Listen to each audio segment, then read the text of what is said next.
Vamos ler aí o capítulo 20, então, do Apocalipse. Irmãos,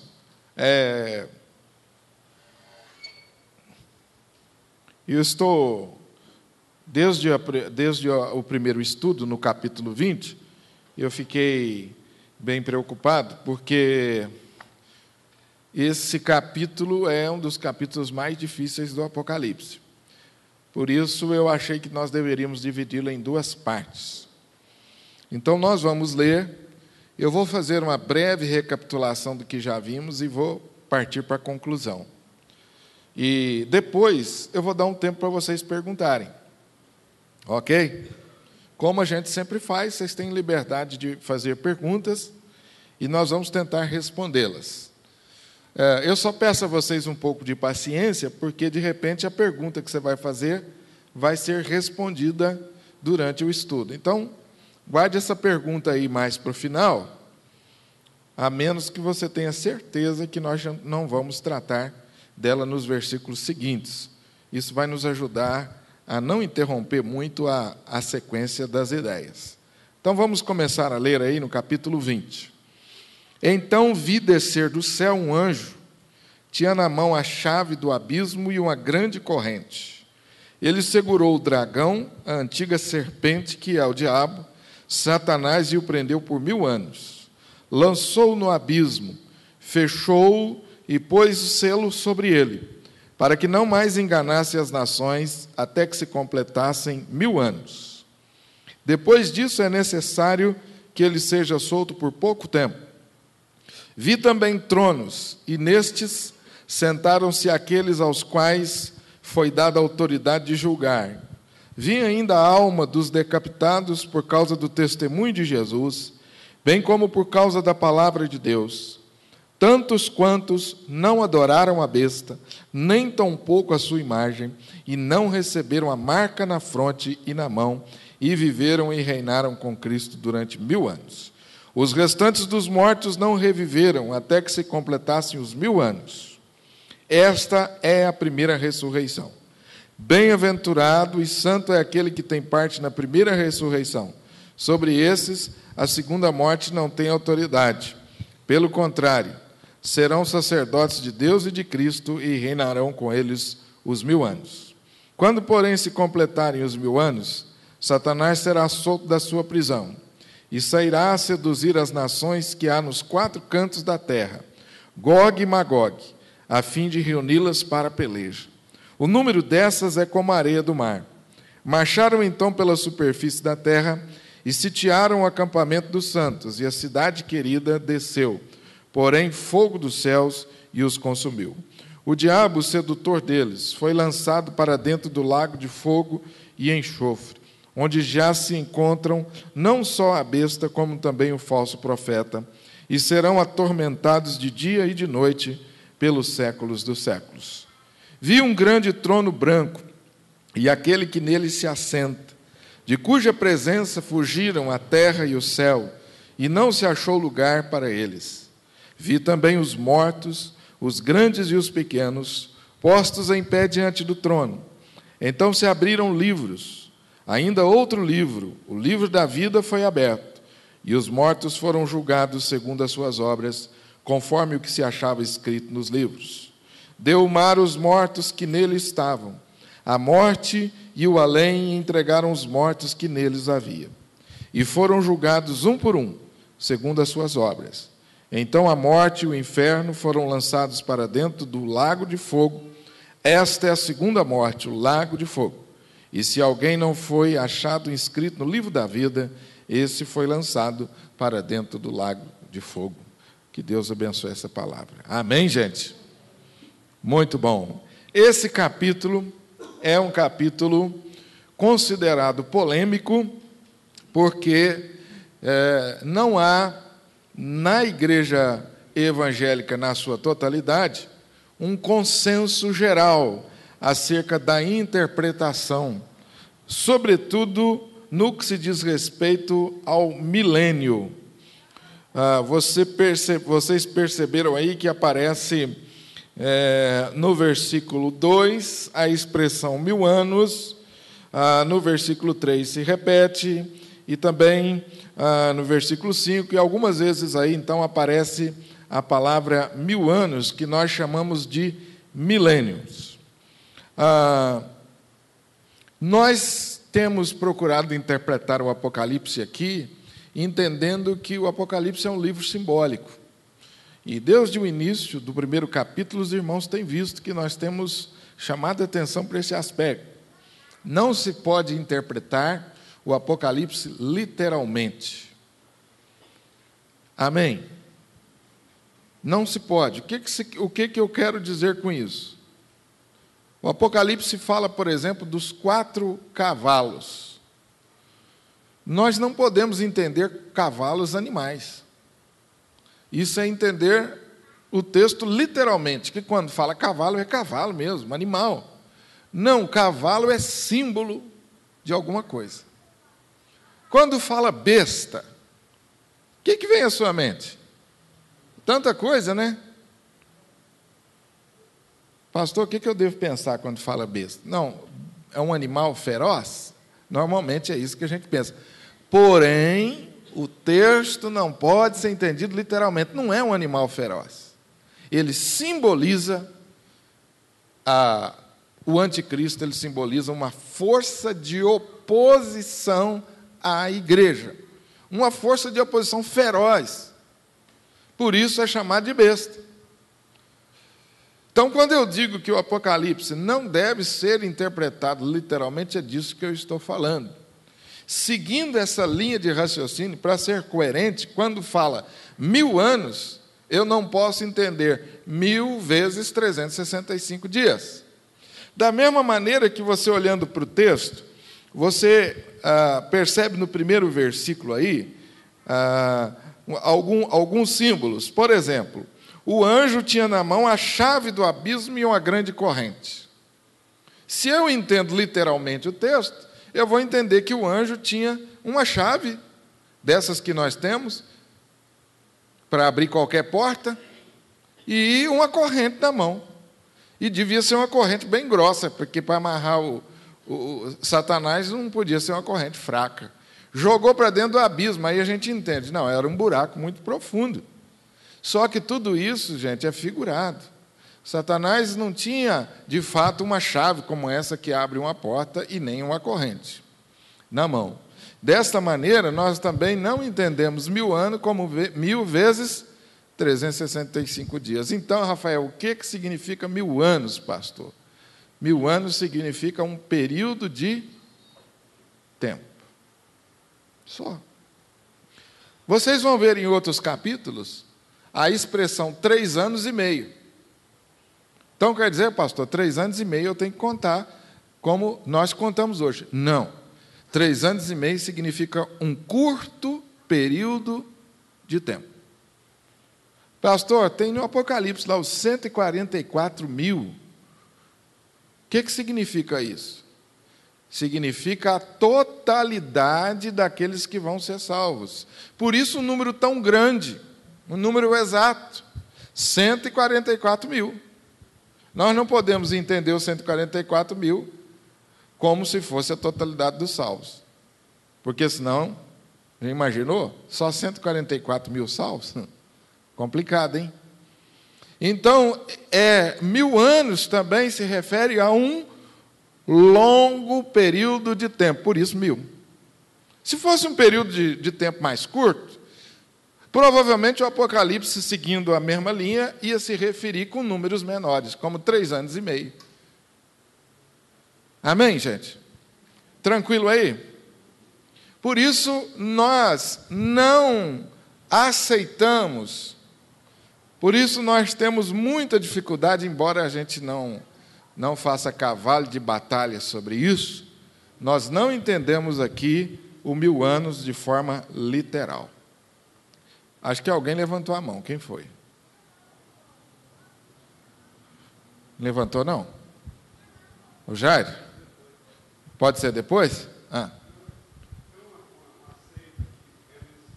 Pega esse número de 144 mil. Sim. E, por incrível que pareça, o número de fiéis deles passaram esse número.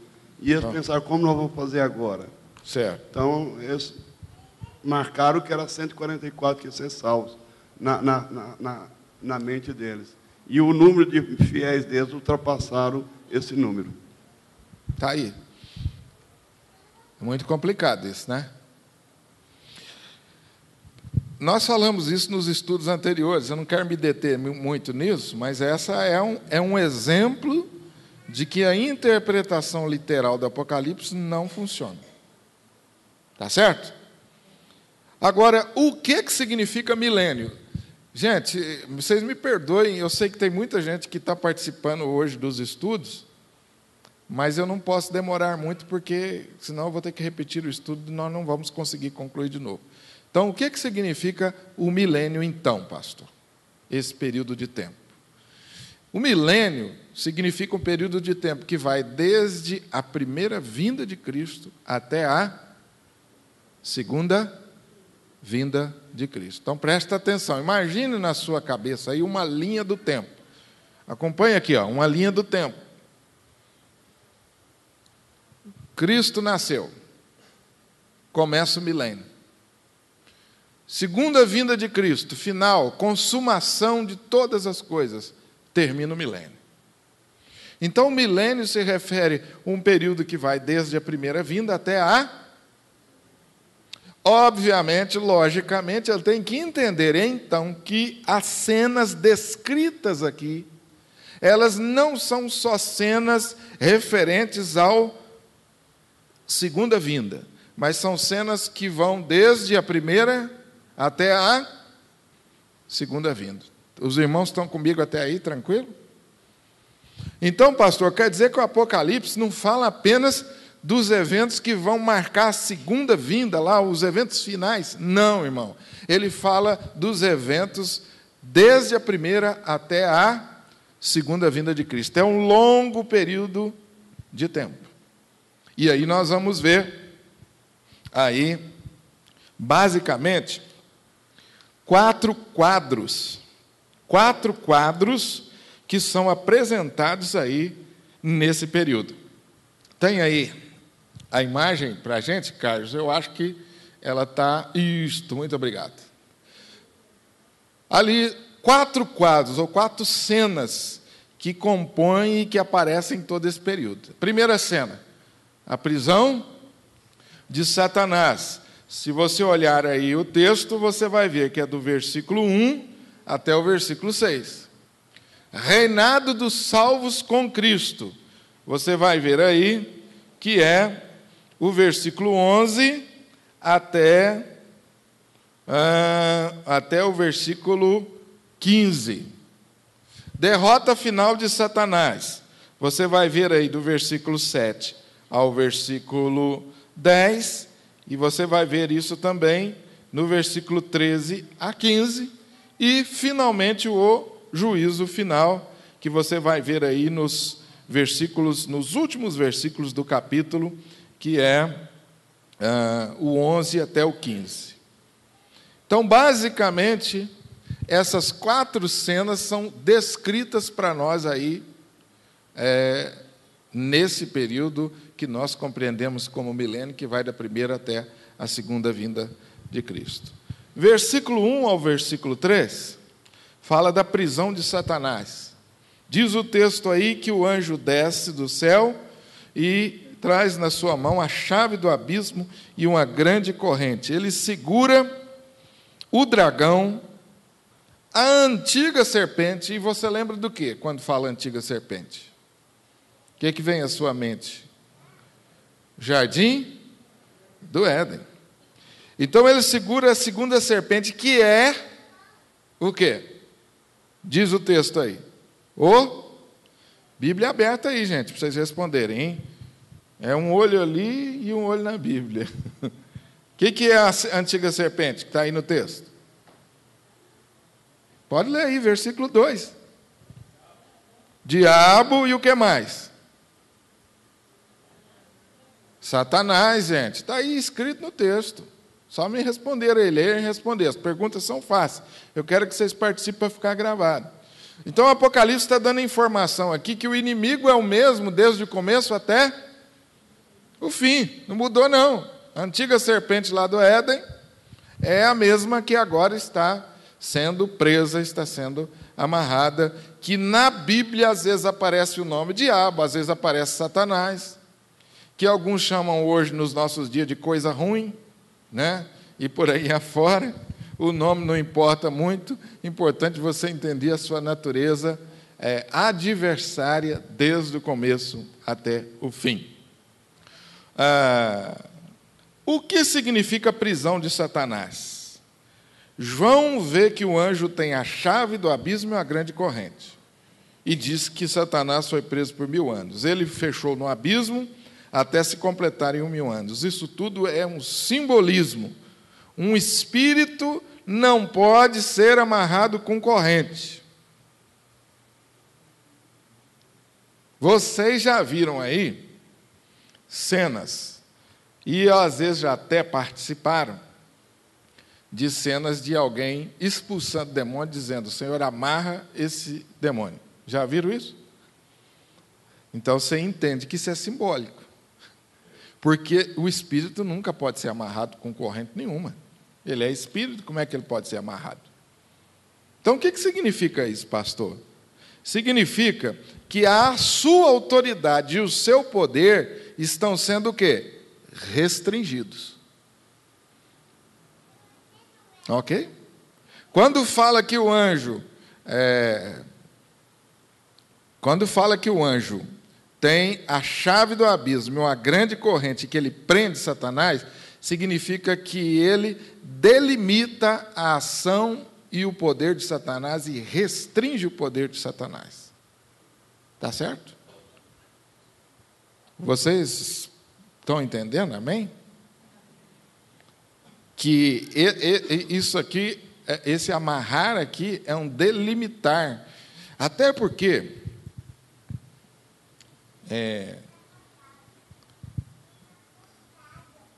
você pode pensar em algum momento da história que você leu, ou que você já vivenciou, em que você tem a sensação, a certeza, a convicção de que Satanás sumiu de cena. Você lembra de algum período da história, de algum registro da história? Quem gosta de ler história da igreja, registros assim: olha, nós não estamos sentindo mais a presença de Satanás, acabou, não tem. Não existe, nunca existiu isso. Desde o início até o final, Satanás peleja contra a igreja de Jesus. Mas há um determinado momento em que o seu juízo é executado. E é nesse momento em que ele é julgado, é que ele é aprisionado e lançado no abismo, e o seu poder é delimitado. A prisão de Satanás, portanto, não significa que ele está completamente fora de cena, completamente inativo. Significa que ele está na corrente de Deus. E essa corrente é grande. Mas ele é um inimigo que está limitado. E aí eu dei o exemplo aqui, que eu aprendi com um teólogo, que eu acho muito bom, que me ajudou a entender isso. É um cachorro bravo que você tem na sua casa, um pitbull, que é feroz, que morde mesmo, violento, mas que você mantém ele na corrente. Então você tem domínio sobre ele, porque ele está preso na sua corrente. Quando você quer aumentar o espaço de ação dele, você libera a corrente. Quando você quer delimitar, restringir, o que você faz? Puxa a corrente.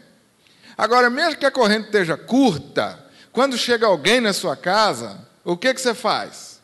Ou o que a pessoa faz? Ou o que você, quando chega na casa desse indivíduo que tem o cachorro na corrente, o que você faz? Você fica lá perto? Não, você dá a volta. E se você for medroso igual eu, com um cachorro bravo, talvez você nem entre naquela casa. Não é? Eu não vou entrar aí não, esse cachorro. Então a ideia aqui é essa é uma simbologia. Satanás está preso, as suas ações estão limitadas, o seu poder está restringido, mas ele não está fora de cena. E se você passar no círculo de alcance dele, você vai levar uma mordida feia. Tá certo? Vocês já viram a aplicação, já pensaram na aplicação prática disso para a nossa vida? Satanás está preso debaixo do poder de Deus, mas não brinca com ele, não. Não entra no território dele, não. Não entra no território dele. Por isso a Bíblia diz lá em Efésios, né? Quem mentia? Não. Quem roubava? Não. Procure fazer as obras da luz, ande imitando, sede imitadores de Cristo. Ou seja, a Bíblia está sempre nos mostrando para irmos na direção oposta, para nós não nos envolvermos com o pecado e com as obras das trevas, porque se nós nos envolvermos, nós estamos entrando no território dele. E aí ele tem a permissão de machucar a nossa vida.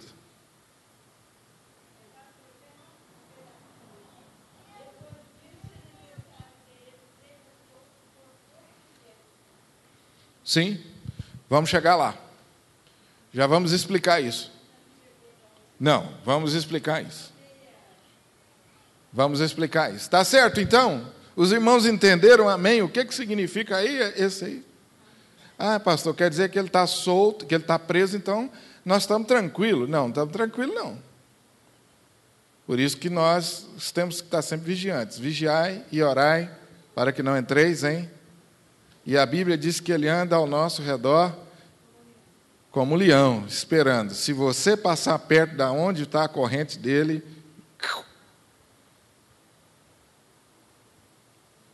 está certo? Não podemos ficar desatentos. Nós temos que ficar atentos. Procurar saber onde que é o campo dele. Qual é o raio de ação dele? Será que aqui eu estou no terreno dele? Não, se eu estou no terreno dele, então eu vou para lá. Não vou brincar com isso, não. Vira as costas e foge do pecado. Amém? Amém ou não, gente? Amém. Os irmãos no jantar, né? O amém está fraco hoje. Vamos lá. Ele segurou o dragão, essa antiga serpente, prendeu por 1000 anos, lançou no abismo, fechou, pôs selo sobre ele, para que não mais enganasse as nações, até que se completasse os 1000 anos. Depois disso é necessário que ele seja solto por pouco tempo. Quando que Satanás foi preso dentro do milênio, quando que aconteceu a prisão de Satanás? Qual o evento na história de Cristo ou na história bíblica em que claramente é mostrado para nós que Satanás foi preso e derrotado? Na morte e na ressurreição de Cristo. Por isso que Jesus, ao morrer, ele, nas suas últimas palavras, ele diz: Tetelestai, está pago, a luta terminou, a batalha final já está ganha. Satanás está derrotado. Existem diversos textos no Novo Testamento que mostram para nós essa verdade. Vamos ver se esses textos estão aí. Eu sei que eles estão, só não sei qual slide. Vamos ver o próximo slide aí, por favor. Muito bem, obrigado. É esse mesmo. Olha esses textos do Novo Testamento, como eles mostram essa ação.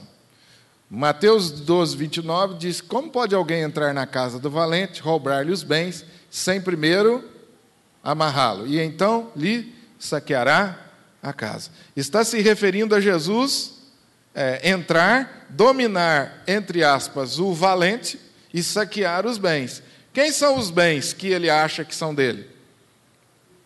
As nossas vidas.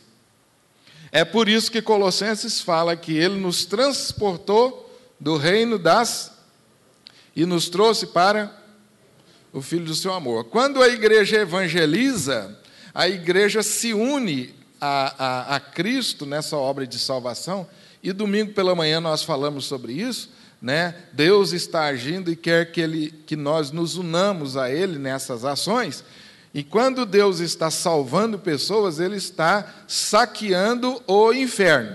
E nós, quando evangelizamos, estamos fazendo isso. Por isso que a evangelização e a obra missionária, às vezes, é tão difícil. Porque ela é uma grande batalha espiritual. E Satanás quer manter aprisionado as vidas. Por isso, Efésios capítulo 2 se refere a isso. Estando vós mortos em vossos delitos e pecados, outrora vocês andavam segundo o curso desse mundo e segundo o príncipe da potestade do ar, que é o diabo. Ou seja, antes vocês andavam presos em correntes, seguindo a Satanás.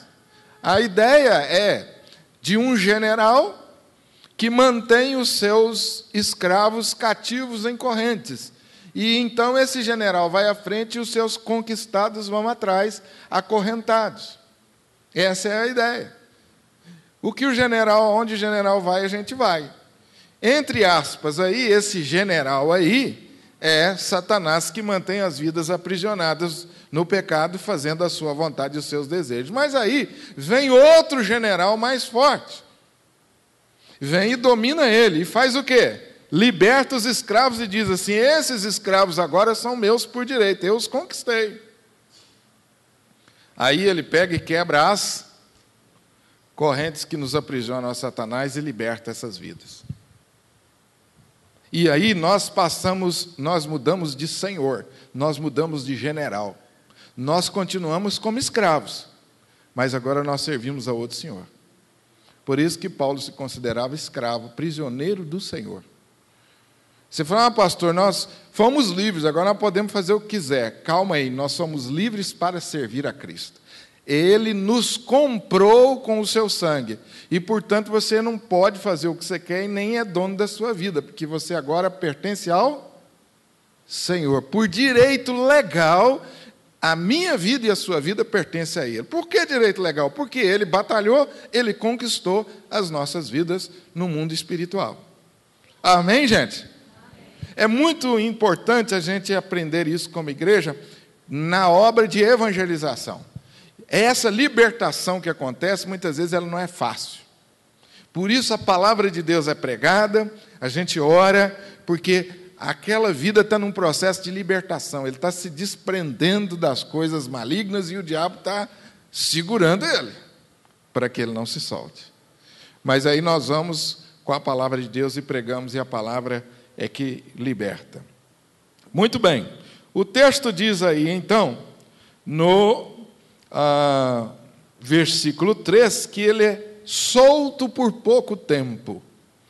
E aí nós vamos associar esse solto por pouco tempo ao período que nós chamamos de grande tribulação, ao período que vai anteceder a segunda vinda de Cristo, momentos finais. Então vamos de novo. Milênio vai do nascimento de Cristo, da vinda de Cristo a esse mundo, até a sua segunda vinda. Ok? Satanás foi preso, foi derrotado com a morte, com o nascimento, a vida, a morte e a ressurreição de Cristo, lá no início do milênio. Ele foi preso. Durante todo o milênio, ele está preso. Portanto, preso, mas não livre de cena. Não saiu de cena. Ele ainda tem força para agir, mas o seu poder é delimitado. Mas vai chegar um tempo, próximo à segunda vinda de Cristo, que ele terá liberdade para agir, o seu poder de ação será maior. É nisso que nós chamamos de grande tribulação. É aí que esse período será um período desafiador demais para a igreja, porque Jesus Cristo já está às portas, já está vindo, e a igreja está sendo aqui purificada, está sendo trabalhada através do sofrimento, da tribulação, da perseguição. O reino das trevas, o reino do anticristo se levanta com todas as forças, porque ele sabe que é chegada a sua derrota final. Amém ou não? Tranquilo aí, gente? Dona Luzia, a senhora entendeu o que é solto por pouco tempo agora?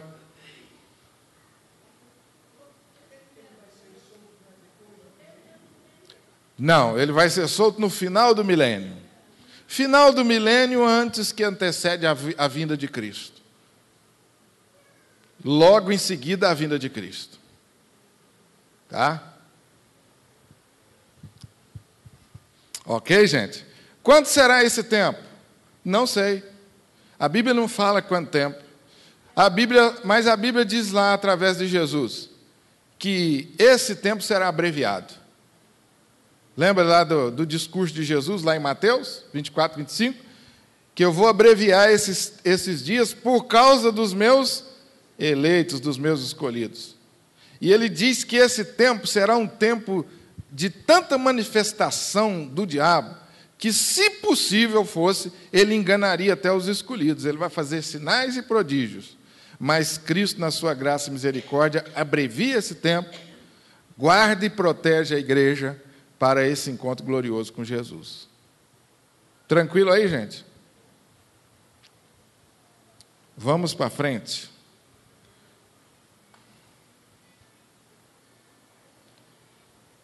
Tudo isso está melhor explicado na folha, depois os irmãos podem conferir. Reinado dos salvos com Cristo, é o segundo quadro, versículo 4 a 6. Vi também tronos. Depois que ele viu Satanás sendo amarrado, sendo preso, e depois solto por pouco tempo, ele tem outra visão agora. Qual é a visão dele? Tronos. E nesses estão assentados aqueles aos quais foi dada o quê? Autoridade para julgar. Vi ainda o quê? As almas dos decapitados, por causa do testemunho de Jesus, bem como por causa da palavra de Deus. Esse reinado, conforme esse versículo, não acontece na terra, é um reinado que acontece no céu. A palavra tronos aparece 67 vezes no Novo Testamento e só no Apocalipse ela aparece 47 vezes. Apenas 3 vezes o trono está na terra. Todas as demais vezes o trono aparece no céu. Então, sempre que a palavra trono aparece no Apocalipse, ela está se referindo ao trono que está no céu, ou uma visão celestial. Não existe nenhum capítulo, nenhuma referência à terra, nem muito menos na Palestina e em Jerusalém. Essa cena ocorre no céu e na terra. Existe uma interpretação que diz que esse reinado dos salvos se dará na Palestina ou em Israel. Não existe base bíblica para isso, eu não compartilho dessa interpretação. Tá? Acho muito complicada essa interpretação, que esse reinado dos salvos será na terra. A terra sentirá o reinado dos salvos, mas eles estarão nos céus. O texto se refere a almas que estão reinando com Cristo e julgando. Não se refere a corpos físicos, a almas que estão no céu. Ok, gente? Vamos para frente? Qual a missão desses que estão reinando com Cristo? Eles estão assentados em tronos para julgar. Isto significa que os crentes, os salvos, vão julgar as tribos de Israel, conforme Mateus capítulo 19, 28. 1 Coríntios, versículo 6, 2, vão julgar o mundo. 1 Coríntios 6, 2 ainda se refere ao fato de que vamos, inclusive, julgar os anjos. Jesus prometeu aos vencedores que eles se assentariam com ele no seu trono. Os salvos estão com ele, cantam diante do trono e verão a sua face, conforme Apocalipse 22, versículo 3. Qual a missão desses que estão reinando com Cristo? Eles participarão da glória de Cristo, pois reinarão com ele. Os salvos estarão no céu com Cristo em glória. Estas almas estão celebrando a Jesus incessantemente. Quem são esses que estão reinando com Cristo? Todos os salvos, inclusive aqueles que morreram, os mártires, que morreram por causa da sua fé. Amém, gente? Amém ou não, gente? Vou lá para o versículo 7 a 10, que fala um pouco sobre essa derrota final de Satanás, conforme o versículo 7 a 10. Quando, porém, se completar os 1000 anos, Satanás será solto da sua prisão, sairá a seduzir as nações que há nos 4 cantos da terra, Gog e Magog, a fim de reuni-las para a peleja. Então, irmãos, agora vocês prestem atenção aqui. Nós estamos falando aqui de momentos que vão anteceder a volta de Cristo, momentos finais. Não estamos falando do começo, já estamos falando do final da linha do tempo. Satanás, então, é solto por pouco tempo, ele sai a seduzir as nações nos 4 cantos da terra, ou seja, a ação do diabo será universal, por isso a expressão 4 cantos na terra. Gog e Magog, a fim de reuni-las para a peleja, o número dessas é como a areia do mar. Que peleja é essa? No capítulo anterior, nós falamos sobre o Armagedon. É a mesma batalha. O Armagedon e essa batalha aqui é a mesma batalha. Não vão haver 2 batalhas finais ou 3 batalhas finais. É a mesma batalha. Apenas a simbologia muda. Lá fala Armagedon, aqui fala Gog e Magog. Gog e Magog são forças que aparecem no Velho Testamento de oposição a Israel.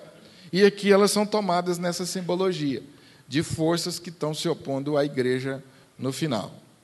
O número dessas é como a areia do mar. Então, aqui, o que acontece aqui? O que o texto está dizendo? Em outras palavras, que haverá um levante infernal no fim dos tempos contra a igreja. Um levante infernal, que Satanás é solto, ele vai reunir todas as suas forças para essa última peleja. Vocês lembram que eu falei para vocês aqui no estudo anterior, de como muitas pessoas lá em Israel utilizam esse evento aqui para, até mesmo com fins econômicos, fins financeiros, né? O Armagedon no Velho Testamento tem um lugar característico, e ele é identificado em Israel como uma planície muito grande, chamada Armagedon lá também, Vale de Engedi, ou Engedi, e eles acreditam lá que a batalha final se dará lá. Então, tem alguns que estão vendendo terreno lá, construindo casa, né, reservando apartamentos, para assistir a batalha final de camarote. E o judeu, que não é bobo nada, está ganhando dinheiro com força em cima disso. E os bobões estão lá comprando. Vocês acreditam nisso? Eu vi isso ao vivo e a cores. É impressionante como a ignorância da palavra de Deus leva as pessoas a determinadas coisas. Se é a batalha final, vai dar para ficar assistindo? Nós vamos estar no meio dela, a igreja vai estar no meio dela. E essa batalha final não vai ser uma batalha de arma, como foi as batalhas do Velho Testamento. Isso é uma batalha espiritual. Haverá perseguição física? Eu creio que vai haver e já está havendo. Em diversos lugares do mundo existe essa perseguição física. Agora, se a gente for pensar bem, né, irmãos, a perseguição física é terrível, mas a perseguição física a gente vê, a gente sabe quem é o inimigo. Agora, a perseguição e a opressão espiritual, essa a gente não vê o inimigo. Como é terrível, né? Essa semana a gente conversou um pouco com o seu Adair e a dona Genesia. Ela estava falando da Patrícia lá na Índia, mas o Márcio descrevendo a batalha espiritual que eles enfrentam lá. E uma cena engraçada até, né? Se não fosse tão pesado e tão difícil, seria engraçado, né? Ela estava fazendo um bolo para um casamento, porque eles defendem lá o seu sustento fazendo bolos também. Eles adoram os bolos brasileiros lá. Então, a Patrícia faz bolos para levantar o seu sustento. Encomendaram um bolo de um casamento de um cristão com uma mulher hindu. Um evento, assim, raríssimo.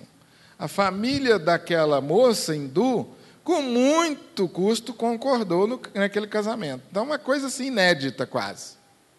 E contrataram a Patrícia para fazer o bolo. Mas ela disse que nunca foi tão difícil fazer um bolo na vida dela como aquele bolo. Nada dava certo. Até que no dia do casamento ela fez o bolo de 3 andares e foi transportando o bolo para o casamento.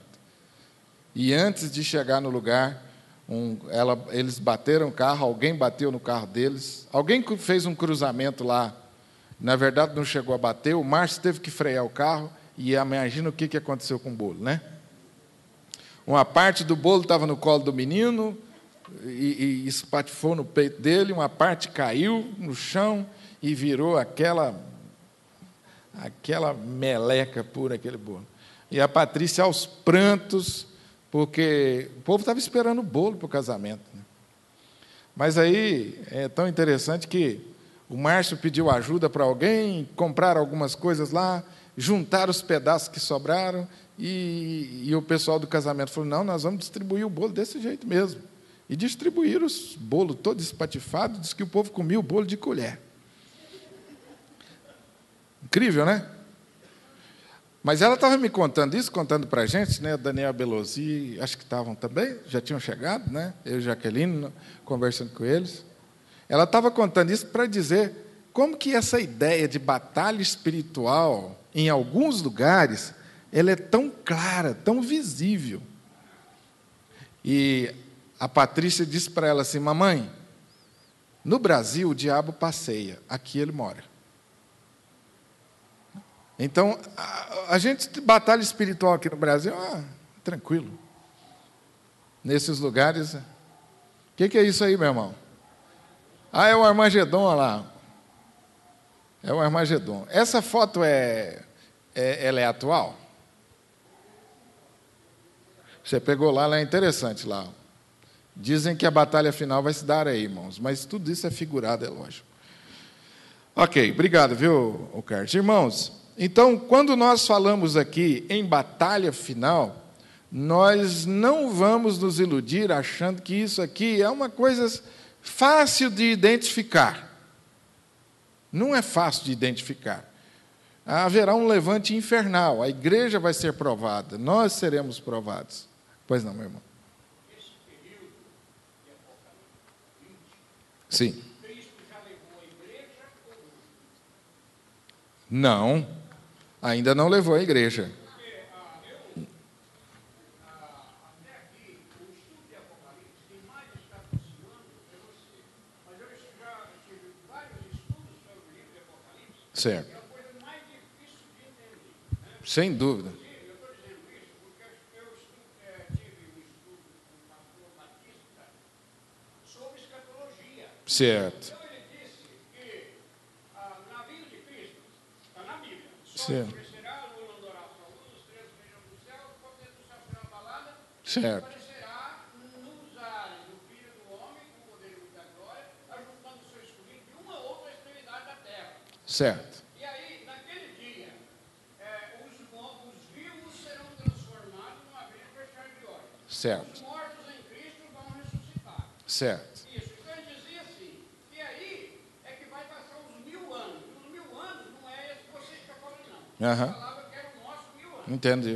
Isso, era assim. Aham. Por quê? Por causa da segunda ressurreição. Sim. Então, o que acontece? Ele dizia que nesse período, nesses 1000 anos, é que Satanás será amarrado. Sim. Como você está dizendo aí. Ok. E aí, o que acontece? Tem que dar prazo, ainda vai ter muita oportunidade de salvação. Sim. Os judeus vão se converter nessa época. Aham. Agora, eu não posso entender isso dessa maneira, né? Sim. Porque ele dizia assim, isso vai os 1000 anos, porque vai ser o final, a segunda ressurreição. Certo. Depois é que Satanás será amarrado e preso para sempre, para Sim. nunca mais tentar ninguém. Ok. Agora, eu não posso entender também por quê. Por que Satanás pode estar solto agora, tentando todo mundo, e nesse milênio ele não vai tentar ninguém? Se não vai tentar ninguém, não tem nada a ver. Certo. Agora, por que eu não entendo? É porque esse era o estudo do pastor Batista, Sim. que passou para nós. Muito bem. Então, Etenezio, no começo dos nossos estudos, no anterior, eu expliquei as diversas correntes de interpretação. Uma das correntes é essa, que é a pré-milenista. Para eles, 1000 anos é 1000 anos mesmo. Então, na nossa interpretação, nós entendemos diferente. Agora, para nós é o que eu estou explicando aqui. Hã? Por isso que não dá para a gente pegar literal. Essa interpretação, como você falou, ela é coerente com essa interpretação pré-milenista. E a outra interpretação, que é a que predomina, de certa forma, na nossa igreja, de doutrina reformada, é essa que eu estou explicando para vocês aqui. Tá certo? Que é o quê? Nós não entendemos a segunda vinda em etapas. A gente entende que Jesus vem uma vez só. E que a grande tribulação, que é esse período que Satanás é solto, é um período onde que a igreja é trabalhada, é bulirada, sumiu o nome. Ela é trabalhada, ela é santificada e preparada para o encontro com Jesus, que vem na sua segunda vinda. Aí Satanás é definitivamente lançado no lago de enxofre, como diz aqui o final. Olha o capítulo 20 que diz aí. No finalzinho aí que a gente já está adiantando. Então a morte e o inferno foram lançados para dentro do lago de fogo. Esta é a segunda morte, o lago de fogo. Se alguém não foi achado escrito no livro. Então aí é a vinda de Cristo, esse ponto final em tudo. Ressurreição dos mortos, como você falou, juízo, e nós subimos, a igreja viva sobe para encontrar-se com Cristo. A igreja que morreu se ressuscita e sobe também e se encontra com Cristo, num evento só. Eu já fiz uma pergunta na época, falei assim, mas então quero dizer que o sol vai voltar a brilhar? A Bíblia fala que o sol escurecerá, a lua não durará só a lua, as estrelas cairão do céu, só que o céu será abalado. Certo. Então eu fiz uma pergunta, falei, então o sol vai voltar a brilhar? Ele disse que vai. Uhum. Como é que nós vamos entender? Agora, eu disse desde o começo para vocês no Apocalipse o seguinte, a maioria dos capítulos há concordância de interpretação, mas nesse capítulo 20 é onde surgem basicamente 3 ou 4 correntes.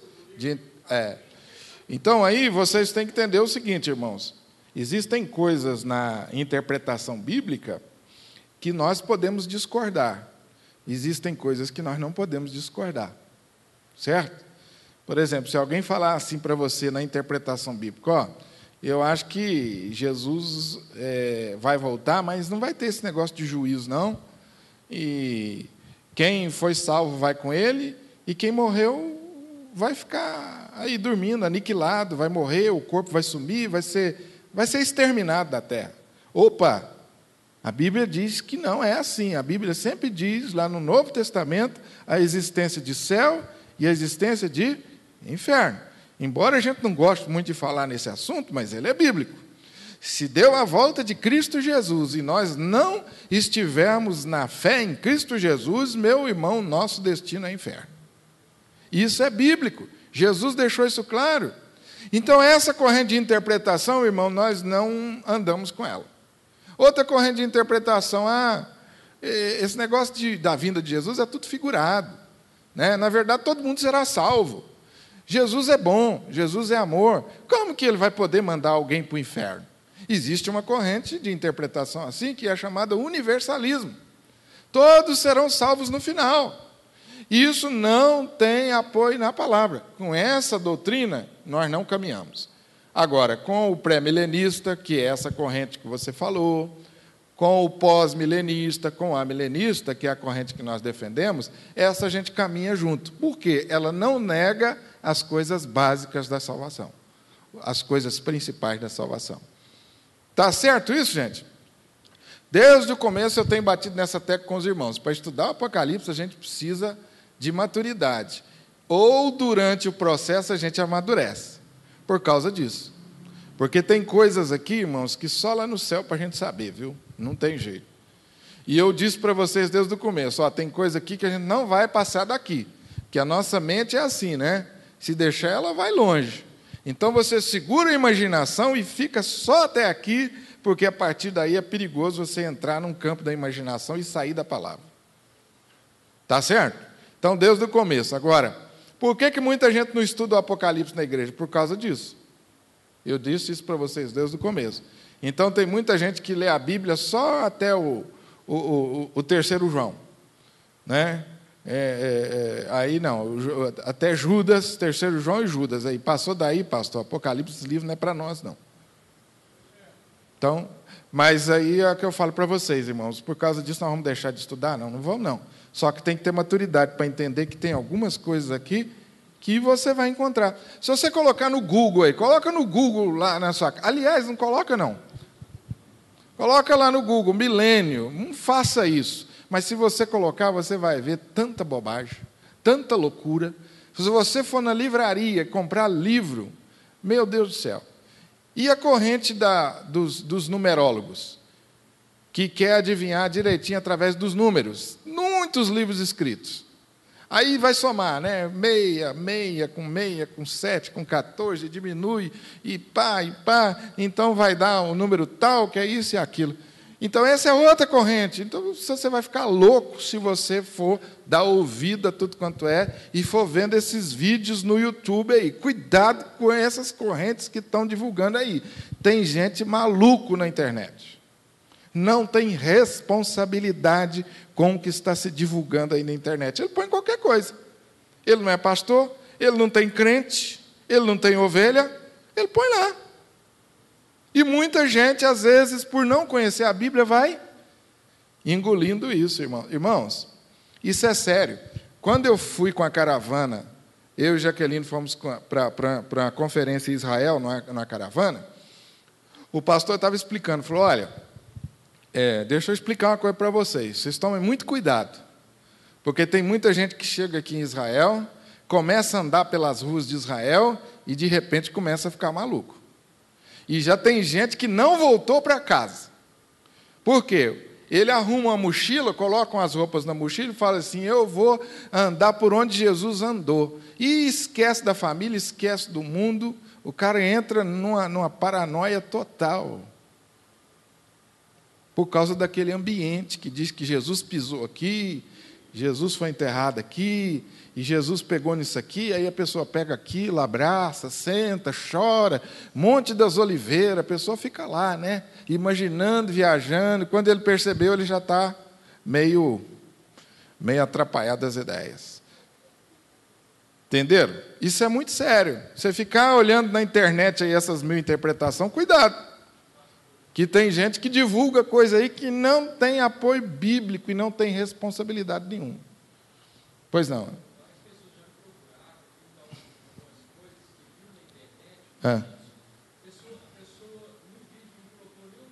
Não coloca o nome.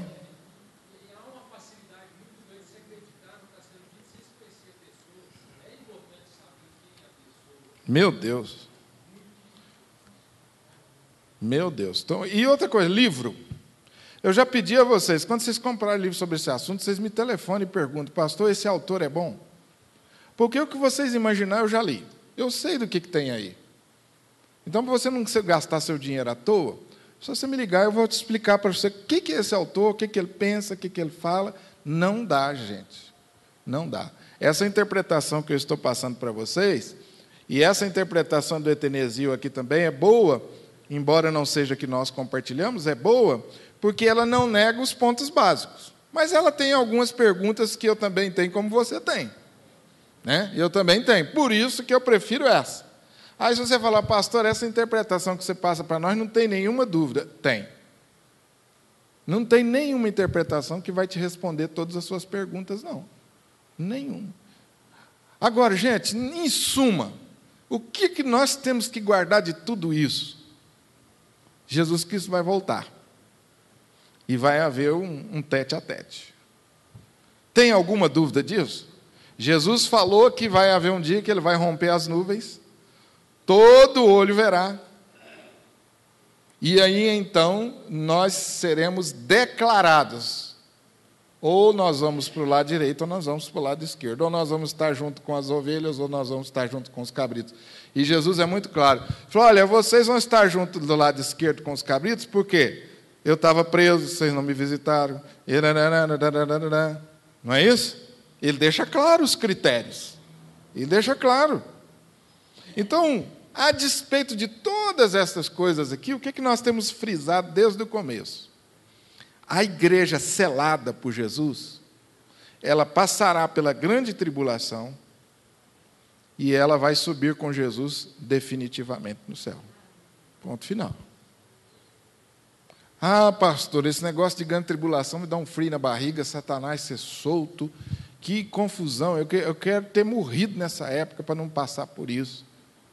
Não sei se a gente vai ter morrido até lá, mas vai ser um tempo de muita provação. Porém, meus irmãos, se vocês forem lá para o final do Apocalipse, você vai ver, a igreja de Jesus será salva. Ah, pastor, vai ser difícil? Vai. Mas qual o tempo que não foi difícil para o crente, gente?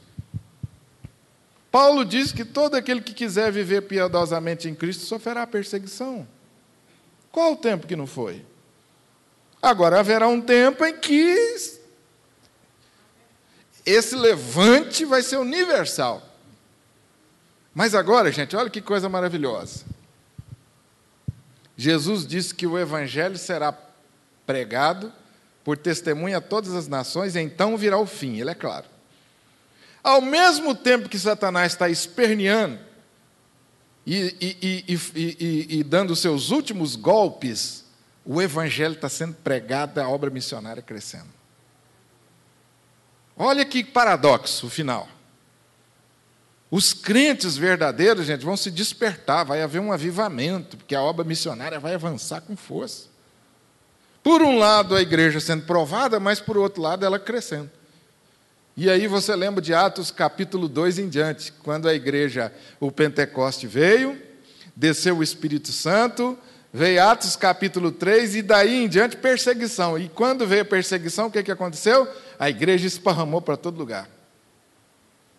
A perseguição fez bem para a igreja. Então, os momentos finais vão ser momentos assim, semelhantes àquele lá do Pentecoste. Logo após o Pentecoste, a igreja vai ser testada, vai ser provada, mas ela passará, a nossa fé será fortalecida e, de repente, nós estaremos na presença de Jesus. Não vai dar tempo de tirar foto. Célia, não adianta levar a máquina. Não adianta. Ah, eu quero publicar no Facebook. Não vai. Assim como um relâmpago que sai do Oriente e se mostra, assim será a vinda do Filho do Homem. Então não vai ter tempo de você falar, eu acho que Jesus está voltando, hein, Samuel? Nós temos que acertar uns negócios e fazer um... Não. Vai ser, ó, pum, acabou. Entenderam, irmãos? Que às vezes a gente tem essa ideia, né? Não, ó, aconteceu isso, agora aconteceu isso. Ó, então Jesus está semana que vem. Não. Vai ser como um ladrão. Jesus mesmo disse. Você não vai saber o dia nem a hora. Eu queria saber se o nosso irmão Jairo e o Departamento de Missões quer trazer alguma palavra e chamar o João e a Thaís para aqui à frente para a gente orar com vocês, por favor. Queria dar a oportunidade a vocês também, se quiserem falar alguma coisa.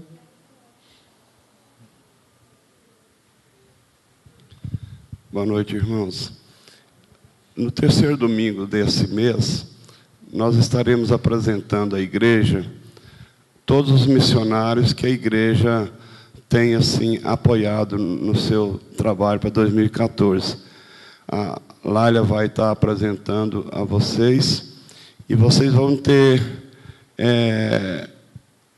um momento de estar orando por esses missionários, escrevendo para esses missionários, e você vai estar conhecendo melhor esses missionários. E depois vai ser anexado naquele plaque ali atrás, junto ao salão, todos os nossos missionários que nós estaremos apoiando.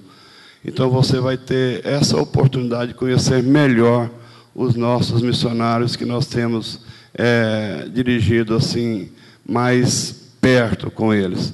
E depois nós estaremos também, em um momento oportuno, apresentando outros missionários que nós não apoiamos, mas nós estaremos apoiando em oração, tá bom?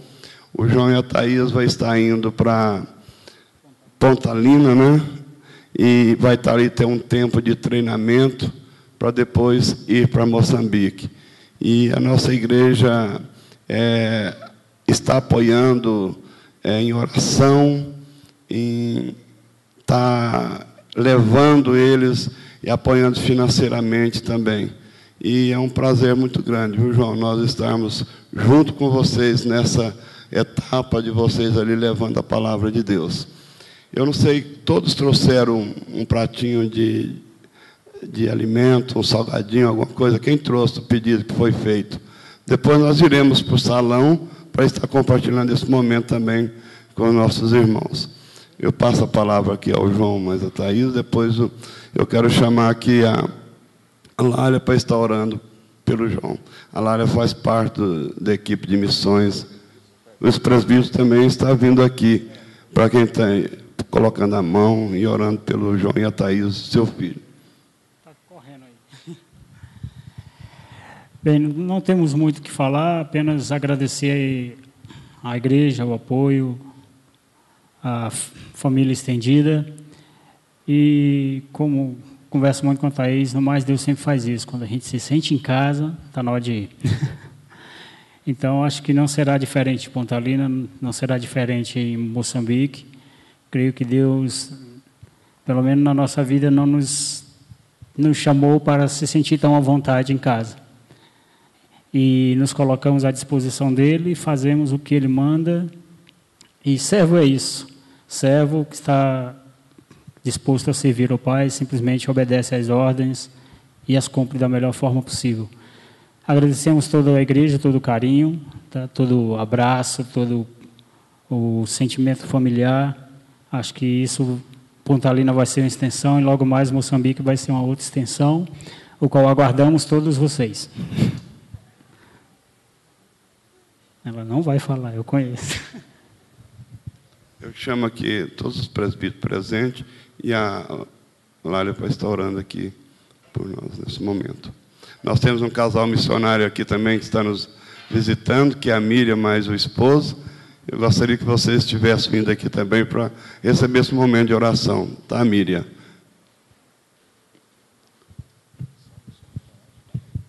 A Miriam e o esposo, Leandro, saiu da mente o nome do Leandro. Eu gostaria que vocês apresentassem rapidinho à igreja, Miriam, o trabalho de vocês e para onde vocês estão indo esse ano. Graça e a paz do Senhor Jesus, boa noite. Então, nós temos o projeto de estarmos indo para a Tunísia, né? Nós trabalhamos quase 5 anos no Níger, trabalhamos 3 anos e meio no Marrocos, e agora já tem 1 ano e meio que estamos aqui no Brasil, né? O Senhor tem nos permitido de ficar esse tempo aqui. E estamos com o propósito de, esse ano, estar partindo para a Tunísia, se Deus quiser. Amém. Chega aqui para o meio, gente, para nós.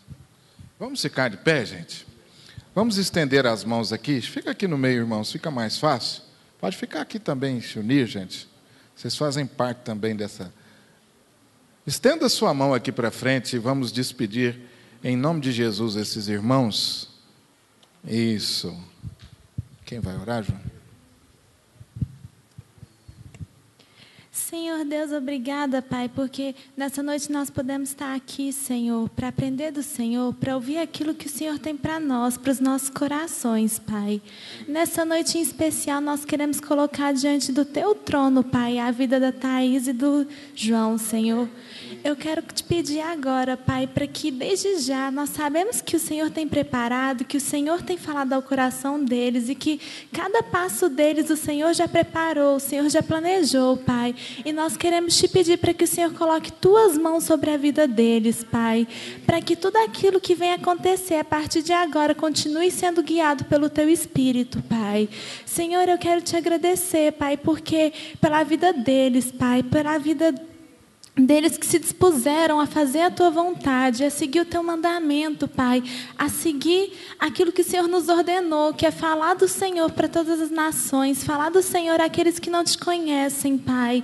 Então eu peço para que o Senhor continue os revestindo, Pai, para que todos os dias eles possam se levantar com a certeza de que o Senhor é o Deus que os fortalece, com a certeza de que eles estão firmados na rocha inabalável, na rocha viva, aquele que jamais abandona abandona, aquele que jamais se esquece de nós, Pai. Eu peço para que o Senhor continue os abençoando, para que o Senhor continue os revestindo, para que o Senhor continue para que eles possam continuar firmados no Senhor e para que eles jamais desistam, para que eles jamais deixem de perseverar, Pai, e que todos os dias eles possam se levantar escolhendo louvar e adorar o Senhor, Pai, para que as ações deles, para que as palavras deles, para que tudo neles reflita a glória do Senhor, Pai.